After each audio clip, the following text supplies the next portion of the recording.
Sinisilip po namin ng matindi yung estado ng LRT sa MRT. From the people managing it, from the supply, from the machine, from the schedule, from the rails, from the tracks. Lahat po yan sinisilip namin.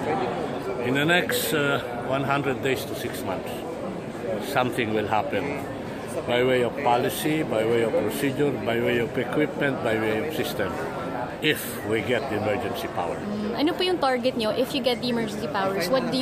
What is your mission? Like, by 6 months, kailangan ito na yung situation. Meron po ba kayong Dapat to ang ultimate objective niyan, the comfort, the safety, okay, of the passenger.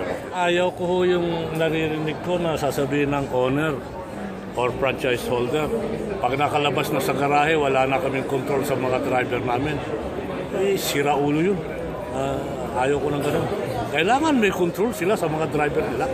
So how will you implement, how will you enforce? Technology. Ano pong technology? Technology.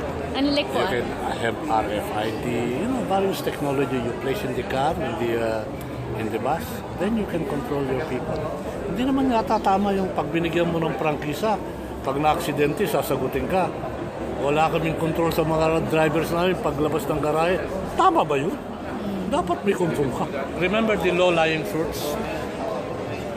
If you want to have something felt, seen, and experienced, in the next 100 days or so, you have to address the low-lying fruits. Kasi for you, what is the low-lying kailangan addressin namin yung mga bagay-bagay na kinagalit ng tao, So ano po kinaasar ng tao, kinabuisit ng tao. Ano yon?